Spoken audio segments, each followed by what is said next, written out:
Oi pessoal, eu sou João Vieira, editor de vídeos aqui no Observe 2020, a primeira conferência brasileira de pesquisa de experiência. Quero apresentar para vocês a Aline Santos, nossa próxima palestrante. De São Paulo, a Aline é consultora em comunicação acessível e educação inclusiva, com formação em relações públicas e pós-graduação em comunicação, mídias sociais e opinião pública, além de ser designer de serviços de informação.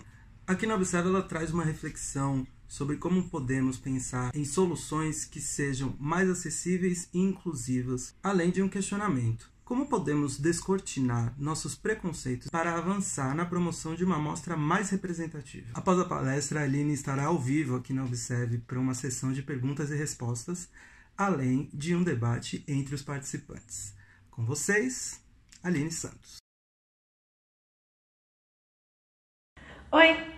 Eu sou a Aline, eu sou uma mulher negra de pele clara. Eu estou usando um turbante com formas geométricas azuis e brancas. Estou vestindo uma blusa branca com colar, uso fone de ouvidos e atrás de mim tem uma parede branca. Essa foi a minha descrição para que essa palestra seja mais acessível a pessoas com deficiência.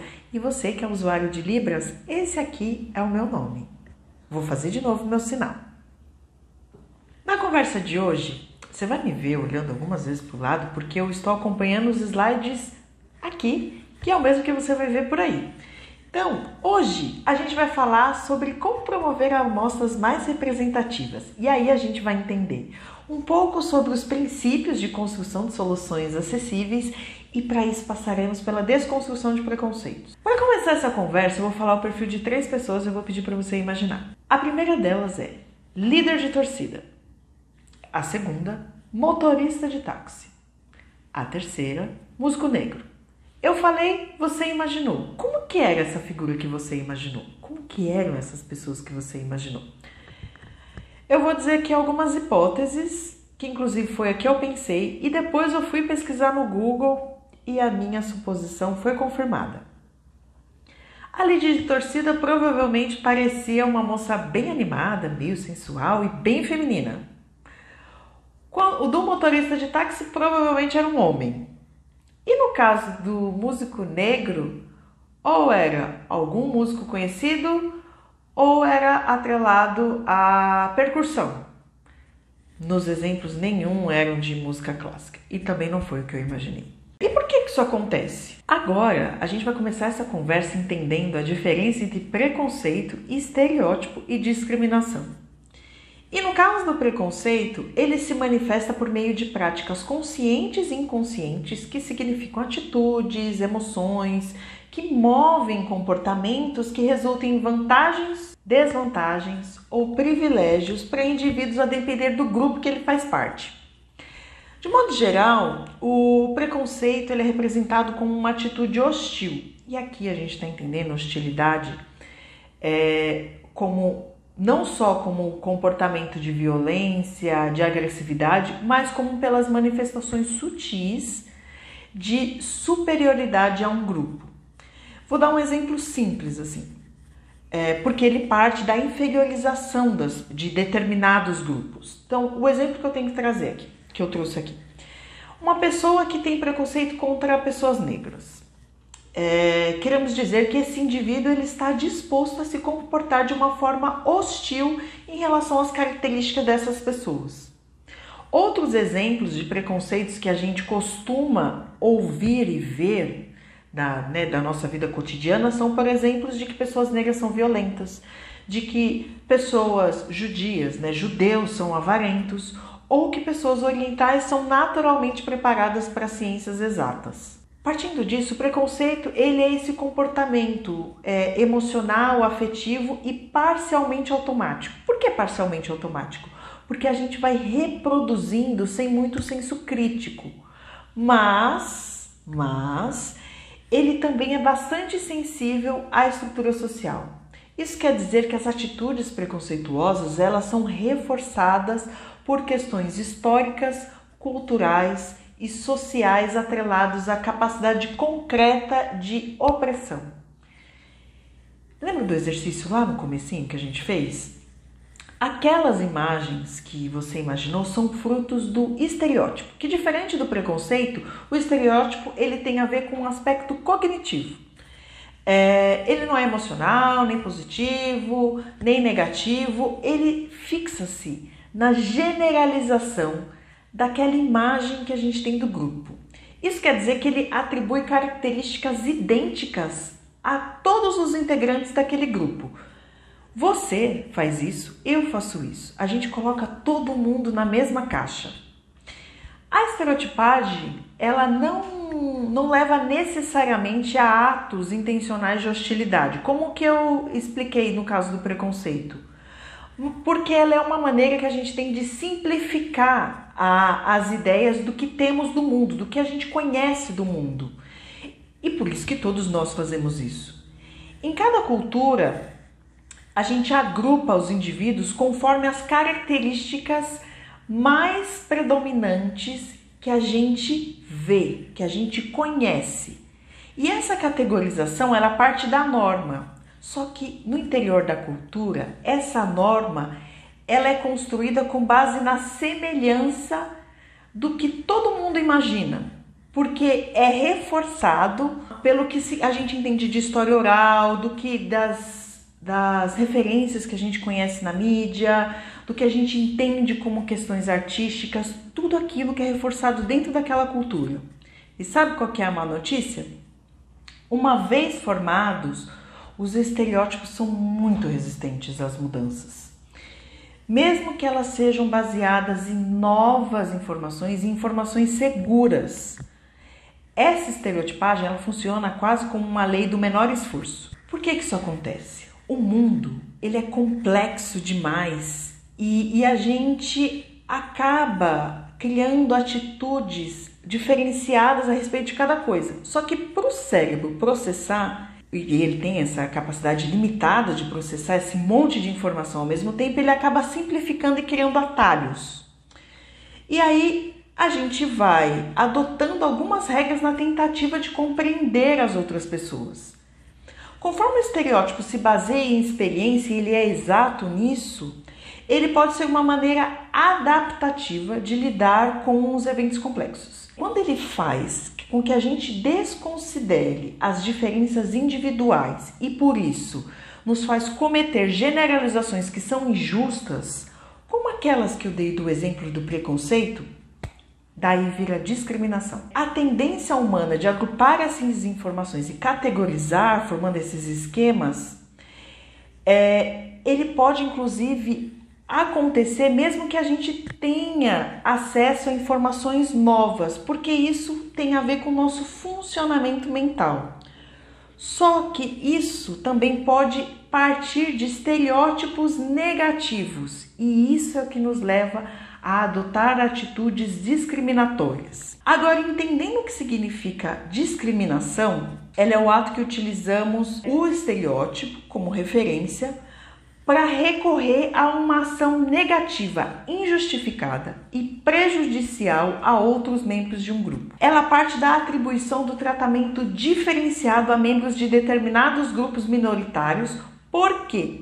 Porque ela parte do uso do poder, da possibilidade efetiva da força e que resulta numa atribuição de vantagens e desvantagens por conta de algumas características desse indivíduo, que podem ser de ordem étnica, racial, de gênero, religiosa, orientação sexual, de origem, entre outras. A ameaça de estereótipo ou apreensão causada pelo pertencimento a um grupo de minoria pode levar a esse comportamento discriminatório e preconceituoso, uma vez que ele parte dessa manifestação dicotômica, de polarização entre nós e eles. Então, como eu não quero parecer com aqueles que são discriminados, isso pode me levar, que sofrem preconceito, isso pode me levar a uma atitude discriminatória.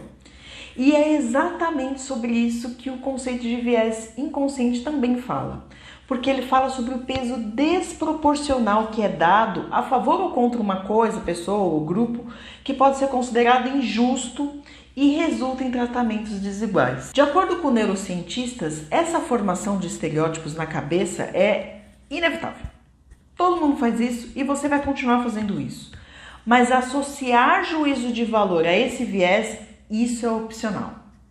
E é nisso que a gente vai investir. Por quê? Porque quando a gente atribui valores o juízo de valores a esses estereótipos, aí sim a gente pode gerar preconceitos e discriminações. E isso leva a consequências bastante graves da nossa vida em sociedade e que a gente vê bastante, por exemplo, no mundo do trabalho, em outros ambientes também, mas aqui eu estou falando no mundo do trabalho, considerando que vocês são pessoas pesquisadoras e a gente está aqui falando desse universo. Você lembra do mito do Narciso? Eu vou contar bem rapidinho aqui para você. Lá na mitologia negra, a lenda diz que Narciso era um homem belíssimo e que no lugar de se apaixonar por outras pessoas que o admiravam, ele morreu literalmente de amores ao ver sua própria imagem refletida no lago. E aí que Cida Bento, que é uma das principais pesquisadoras no campo da diversidade no mundo, assim, ela cunhou uma expressão chamada Pactos Narcísicos da Branquitude, que diz o seguinte: nesse movimento de pertencimento e de reconhecimento entre grupos sociais, pessoas brancas em estruturas de poder tendem a perpetuar seus privilégios. Daí o porquê da normalidade e da universalidade ter a cara branca. No caso do pacto narcísico, por causa dessa vontade de pertencer, a gente costuma se associar, se aplaudir, se contratar, se identificar, se gostar, porque a gente é parecido. Só que na estrutura de poder faz com que esse poder seja mantido somente entre pessoas iguais. De que aquilo que é julgado como valorizado, como melhor, é sempre atribuído a essa estrutura de poder. A gente viu aqui um monte de coisa, fala assim, meu Deus, todo mundo é preconceituoso, todo mundo comete atitudes discriminatórias, a gente vive aqui sempre refém dos pactos narcísicos, né, por associação, pertencimento. Calma, respira, nem tudo tá perdido. Você faz parte do problema, mas também você faz parte da solução. E é sobre isso que nós vamos falar agora. A gente entendeu como funcionam as tendências dos indivíduos e dos grupos, certo? Também sabemos que a pesquisa leva muito do olhar da pessoa pesquisadora, certo? Pois bem, para saber e essa pesquisa geralmente ela tem a ver com a construção de alguma solução, de achar alguma saída, alguma estratégia, etc. Para saber se essa solução é efetivamente inclusiva, primeiro você vai precisar identificar quem está excluído e por quê. Antes da gente avançar sobre isso, acho que é importante a gente entender a diferença entre exclusão e inclusão. Fica assim, opa, Aline, como assim? Todo mundo sabe qual que é a diferença. É que tem cores entre uma e outra. Então, existem gradações até da exclusão até chegar na inclusão. Então, por isso que eu quero dividir com vocês os paradigmas. No caso da exclusão, essas pessoas estão fora, invisibilizadas, em alguns contextos são mortas, e convivem com uma série de barreiras que impedem a plena participação da vida em sociedade. Já na segregação, entende-se que há apenas alguns espaços possíveis para que elas participem da vida em sociedade, para que elas façam algumas coisas, tenham algumas profissões, etc. Na inclusão, o espaço se modifica para acolher todas as pessoas, que é diferente da integração, que é o paradigma anterior, onde o indivíduo precisa se modificar para caber naquele espaço, que é como a gente conhece o mundo do trabalho, por exemplo. Esses paradigmas eles foram pensados para refletir sobre a inclusão de pessoas com deficiência ao longo do tempo, mas é possível transpor para qualquer outro grupo minorizado e a sua situação de vida em sociedade. Percebe que há uma diferença entre as formas de ser, estar e participar da vida em sociedade? É fundamental identificar como a relação desses indivíduos são estabelecidas e quais são as condições oferecidas por esses espaços onde esses públicos se relacionam. Essas condições, elas podem ser oferecidas de forma igualitária ou equitativa. Acontece que qualquer medida homogeneizadora pode inevitavelmente levar à exclusão. E aqui eu separei um slide em que tem diferentes bicicletas. Aqui tem um tipo de bicicleta para diferentes públicos. E quando a gente promove medidas homogeneizadoras, inevitavelmente a gente promove exclusão. Nesse caso aqui, uma pessoa com deficiência não teve acesso à bicicleta.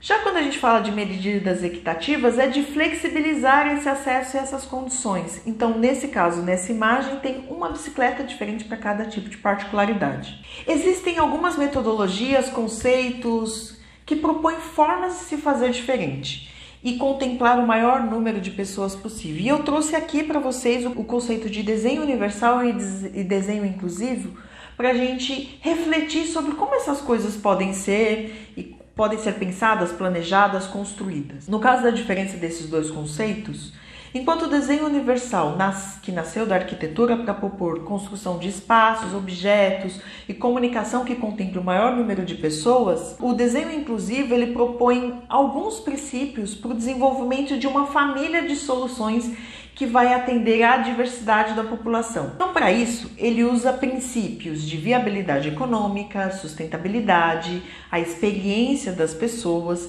e impacto social, de preferência positivo. Se a gente entende que a maior parte das pessoas tem alguma dificuldade em utilizar produtos e serviços, já que uma parcela muito pequena depende de características bem específicas de uso, eu quero propor aqui um exercício para você fazer diferente de hoje em diante. Para pensar em soluções, pesquisas diferentes que abarquem melhor a pluralidade de pessoas, a gente vai inovar pelas bordas.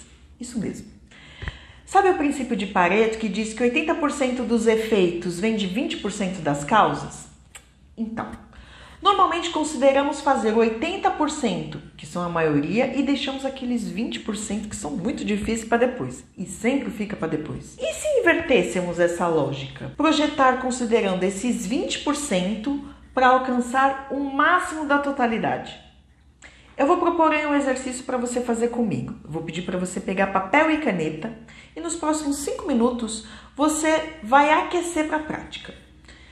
Pense num negócio que você trabalha ou já trabalhou, porque aí é o que você tem de referência na sua cabeça. Eu quero que você reflita. Quem são as pessoas que não podem usar esse produto ou serviço? E agora, quem são aquelas que têm alguma dificuldade para usar esse produto ou serviço? Quem são as pessoas que podem usar tranquilamente, sem nenhuma dificuldade? Eu quero que você identifique as características de cada um desses perfis e anota tudo.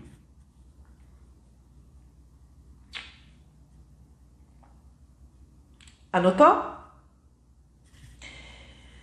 Depois que você anotou esses perfis e as características deles, eu quero que você reflita. Por que essas pessoas têm ou não acesso? Quais foram as dificuldades apresentadas por esses perfis? Que descobertas podem ser aprofundadas para reduzir essas desigualdades? E o mais importante, como é possível ter empatia por uma realidade desconhecida por nós? Eu adoro uma frase do Don Norman, que é o cara que consagrou o conceito do design centrado no humano, que ele diz o seguinte: você precisa criar coisas ajustáveis e variáveis, mas mesmo assim, se você excluir 5 ou 10% principais, ainda poderá excluir 1 milhão de pessoas. Portanto, é importante que abordemos as reais necessidades e habilidades das pessoas. Não podemos, nem precisamos entrar na cabeça de milhões de pessoas. Apenas entender o que elas estão tentando fazer e tornar isso possível. Como é possível fazer diferente? Eu vou deixar aqui algumas dicas. Primeiro, fuja da estigmatização. Quebre os pactos narcísicos. Construa novas narrativas. A busca intencional por novas formas de identificar interesses, cenários, interações impactará diretamente na forma de construir essas soluções. Eu vou deixar aqui também algumas pistas para você pensar sobre a proporcionalidade e a representatividade da sua amostra. Vamos lá, vou jogar um monte de número. 15% da população tem alguma deficiência ou autismo. Se você olhar nos dados do censo brasileiro, você vai ver números diferentes. Mas há um conflito de entendimento sobre o que é a deficiência. Então eu trouxe aqui o dado da OMS que calcula a média proporcional na população mundial, que é de 15%. Agora, no caso das pessoas que são imigrantes e refugiados, 0,04%. 13% da população são pessoas idosas, 51,8% são mulheres, 57,3% das pessoas são não brancas 10 a 15% da população brasileira é LGBTQI+. Esses não são dados oficiais do censo, porque o censo do nosso país não mensura essa questão de orientação sexual. Essa é uma métrica que foi apurada pelo movimento social por meio de pesquisadores, organizações, a sociedade civil de uma forma geral, mas serve de parâmetro para você. E aqui ainda tem muitos outros dados. Pense sempre sobre isso, o quanto que você tem contemplado o perfil dessas pessoas. E ainda tem outros, tem muitos outros para a gente pensar, como por exemplo, 11% da população é analfabeta e ainda tem mais uma porcentagem grande de pessoas que têm alguma dificuldade de letramento. Não estou aqui fazendo um convite para que você faça uma caça à minoria. Na verdade, é mais uma proposta para que você, como eu disse, para você refletir sobre a amostra que você tem. Mas como encontrar pessoas desse perfil?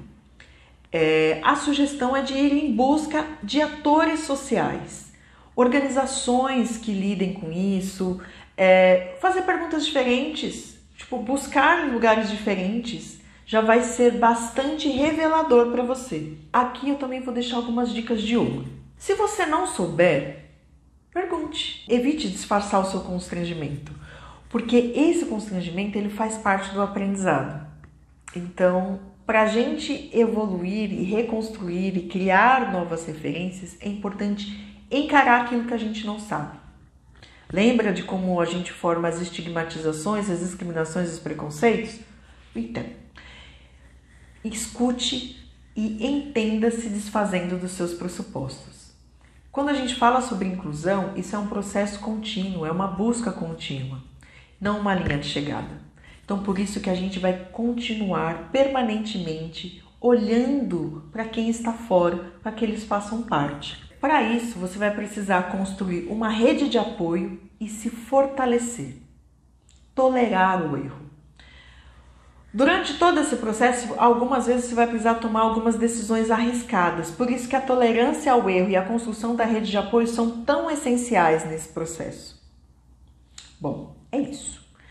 Você vai me encontrar no X para Minas Pretas ou no XPA São Paulo. E eu vou adorar ouvir suas histórias de descobertas. Então, para falar comigo é @Aline com 3 L's e 2 N's em qualquer mídia social. Inclusive no LinkedIn. Até daqui a pouco que a gente vai participar dessa conversa.